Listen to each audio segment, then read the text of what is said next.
Members of the Colonel Henry Knox Regiment Color Guard are accustomed to marching in time at ceremonial events around Boston. And today, I'm feeling the vibe. I can handle this. This is easy choreography. Apparently, the professionals are not easily impressed. Perhaps that's because I'm not marching outside. Oh, marching in parades in the summertime can be brutal. Meet Jim Holmes, patriarch of the Holmes family of Holliston. It's our chance to try to help educate people about what our ancestors fought for. And we get to have a little fun and fire muskets and make some noise. Jim's wife, Jackie, made her connection through the Daughters of the American Revolution, or DAR. To be a member, as the name implies, you must have direct lineage to an American patriot who supported the fight for independence. I have a straight lineage patriot to Elnathan Phelps, who served in Western Mass. I now have 6 that I have proven that have fought in the War for Independence, and I have 7 more I'm working on. Lots of connections. Twins Reese and Taryn both started exploring their patriotism at a young age, but each would find their own path. I currently serve as the national president for the National Society Children of the American Revolution. Reese helps to inspire the next generation by educating them about patriots, and not just the one found on the dollar bill. Men, women, children, indigenous and persons of color who helped out in the American Revolution that we don't hear about as much. Sister Taryn marches to her own drum, literally. So a call to order would be like what? It'll be something like... She's good, but can she teach me? Kind of hold it between your fingers like this. Like a pencil. I can march to that. Uh-oh. Another prominent local figure who marched to his own beat, the late Boston Celtics great Bill Russell. This bridge connecting Charlestown to the North End in the shadow of the old Boston Garden was renamed in his honor in 2024.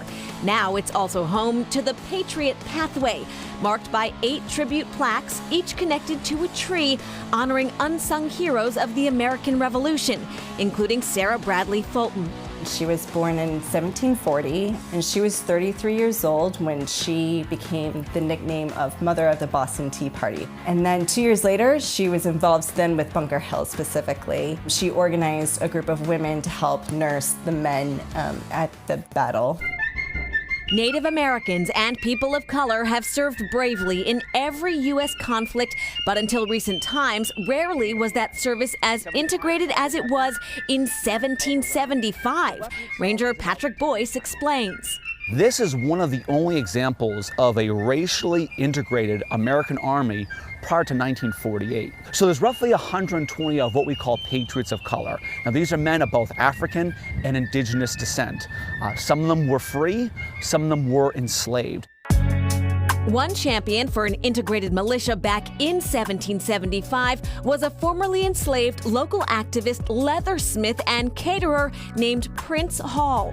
Prince Hall is known as the founder of Prince Hall Freemasonry. My name is Justin A. Petty. I am the 74th Most Worshipful Grand Master of the Most Worshipful Prince Hall Grand Lodge, jurisdiction of Massachusetts.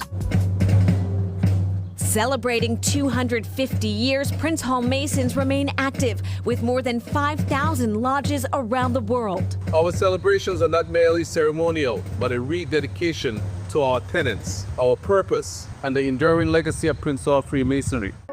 Back in 1775, he was a leading advocate to end slavery in Massachusetts and to educate children of color. He was responsible for the creation of the first school for colored children in the nation, which later became a part of the Boston Public School system. Professionally, his work catering events for the local white elite helped him forge friendships and gave him access to prominent figures, including Dr. Joseph Warren and even George Washington. Prince Hall petitioned him to allow black men to fight in the Continental Army. Many artists have rendered images of the diverse faces of this unique moment in American military history. And in fact, the only American colonist singled out for individual bravery was a patriot of color whose name was Salem Poor.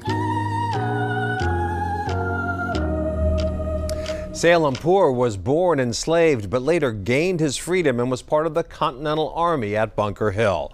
He was credited with firing the shot that may have led to the death of General James Abercrombie, a British officer, during his unit's retreat. Abercrombie's death is depicted in John Trumbull's painting, The Battle of Bunker's Hill.